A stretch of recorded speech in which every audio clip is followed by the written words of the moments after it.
Em uma tranquila cidade no Canadá, uma garotinha vai até a casa de sua amiga para chamá-la para brincar. Mas algo acontece. Fala pessoal, Carol na área trazendo mais um vídeo aqui no canal. Todas as semanas eu trago esse tipo de conteúdo aqui para vocês, casos criminais resolvidos, que ainda são um mistério. Então se você gosta desse tipo de conteúdo, já se inscreve aqui no canal. Isso é muito importante para a gente chegar logo aos 200 mil inscritos. Deixa um like nesse vídeo, isso também é muito importante, ajuda muito aqui. Deixa um comentário, compartilha o vídeo com os amigos e não esquece de ativar o sininho de notificações. Bora pro vídeo!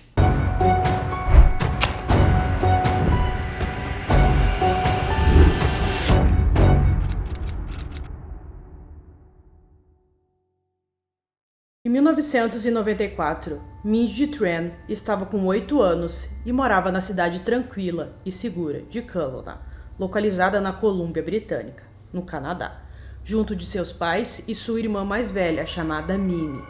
Na época, sua irmã já era uma adolescente, mas mesmo com uma diferença de idade, as duas se davam muito bem e Mimi era muito protetora com Mindy.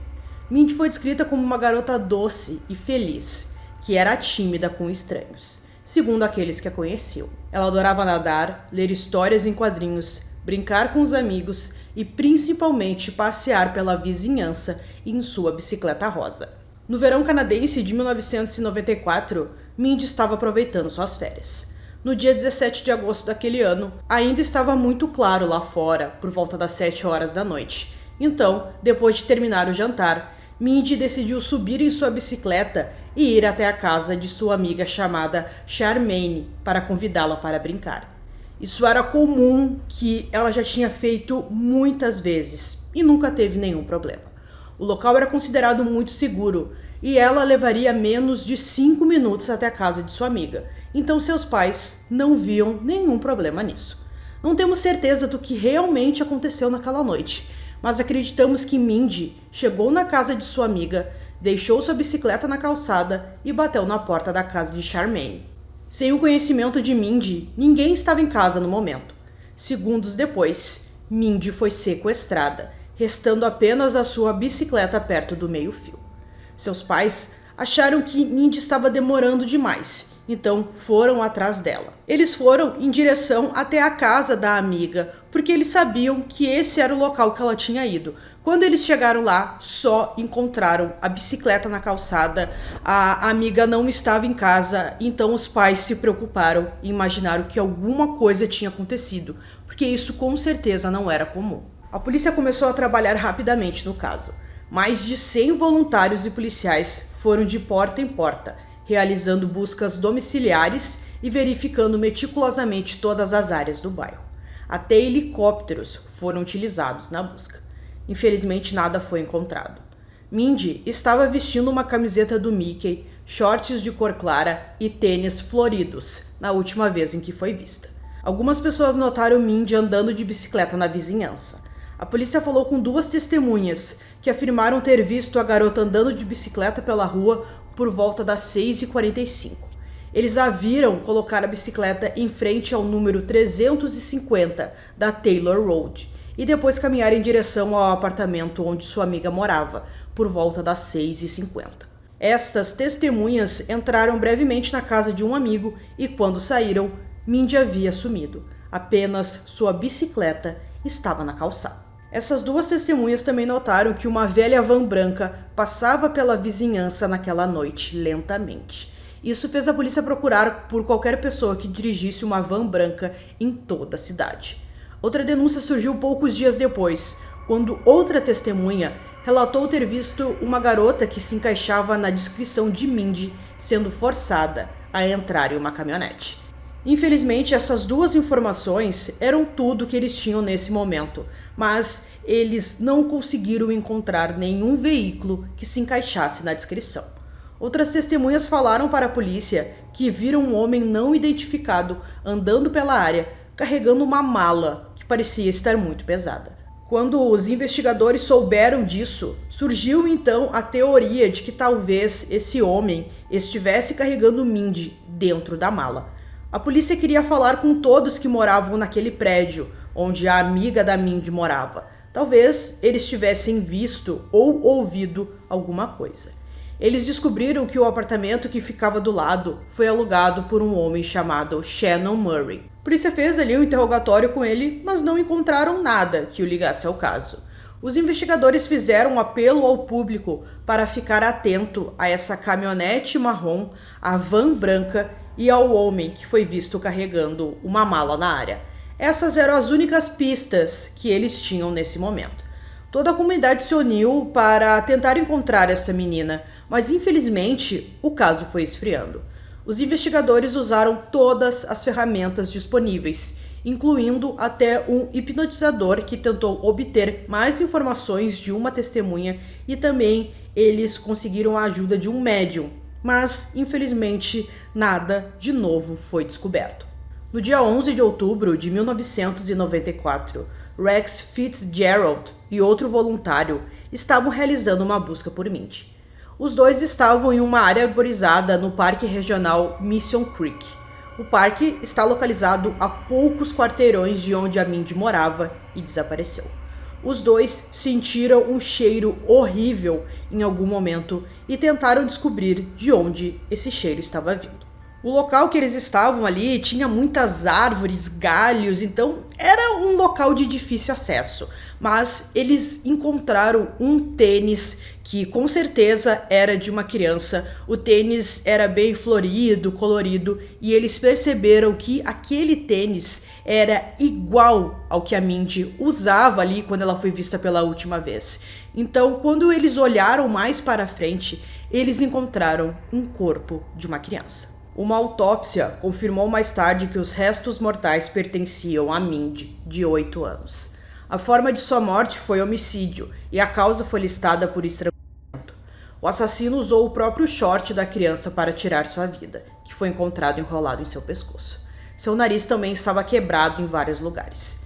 Devido ao avançado estado de decomposição em que o corpo se encontrava, o médico legista não conseguiu confirmar se ela foi ou não agredida sexualmente. Porém, eles deduziram que sim, porque ela foi encontrada nua, da cintura para baixo. Mindy foi encontrada muito perto de sua casa e a menos de 1 quilômetro de onde desapareceu. Isso levou os investigadores a acreditar que o assassino não havia usado nenhum veículo para levá-la até a área do Mission Creek Park. Eles descartaram as denúncias sobre a caminhonete marrom e a van branca, e em vez disso, começaram a se concentrar nos depoimentos das testemunhas sobre o homem visto carregando uma mala. Assim que essa informação foi divulgada, outras testemunhas apareceram e falaram que também viram um homem carregando uma mala pesada. Aproximadamente 5 meses depois de Mindy ter sido sequestrada, a polícia deu uma entrevista coletiva nomeando Shannon Murray, de 44 anos, o principal suspeito do assassinato. Shannon, então, era o homem que morava no apartamento ao lado da melhor amiga de Mindy, a garotinha que ela foi chamar para brincar naquela noite. A polícia descobriu que ele já tinha cumprido pena por assalto à mão armada e agressão, e agora enfrentava novas acusações relacionadas a armas em outro incidente que não tinha ali nenhuma ligação com o caso da Mindy. As acusações pelo assassinato de Mindy não foram feitas naquele momento, mas o público foi informado de que Shannon era o suspeito número 1 e ele foi trancado atrás das grades pelas novas acusações de porte de arma. Eles estavam procurando qualquer informação do público que pudesse ajudá-los a apresentar acusações de assassinato contra o Shannon, porque o que eles tinham sobre ele não era muito. Na noite em que Mindy desapareceu, Shannon foi interrogado pela polícia e tinha um álibi para o seu paradeiro.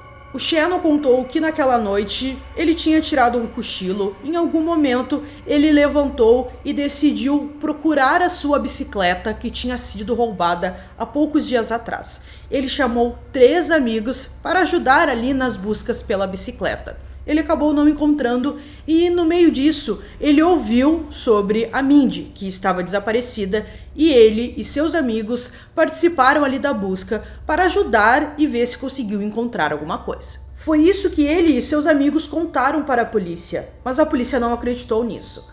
A teoria deles era de que Shannon estava lá quando Mindy foi bater na porta da casa de sua amiga, que ele rapidamente a sequestrou e a matou.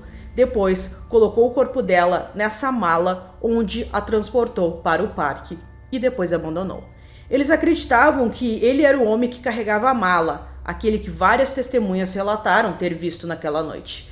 E embora agora estivessem divulgando seu nome ao público, eles passaram os últimos meses construindo um caso contra o Shannon Murray, que causaria ainda mais danos do que ajudaria na investigação. Em seguida, foram feitas alegações de que a polícia foi responsável por convencer um grupo de homens de que Shannon havia matado a Mindy e depois convidou esses homens para espancá-lo para obter uma informação. De acordo com essas alegações, esses homens foram informados pelos investigadores de que Shannon foi de fato a pessoa que matou a Mindy, mas eles não conseguiam provar que isso tinha acontecido. Então o ataque foi planejado para ameaçar e forçar Shannon a confessar que foi ele que matou a garotinha.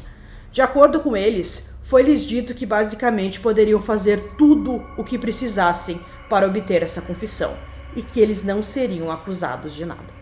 Então, os homens foram até a casa dele e o confrontaram sobre o crime. Shannon estava com uma arma, o que ia contra suas condições relacionadas à acusação anterior de porte de arma de fogo. Os homens conseguiram tirar a arma dele, o espancaram e o levaram até o local do parque onde Mindy foi encontrada. Enquanto os investigadores encarregados do caso observavam à distância, esses homens continuaram a espancar o Shannon e exigiam que ele confessasse o crime.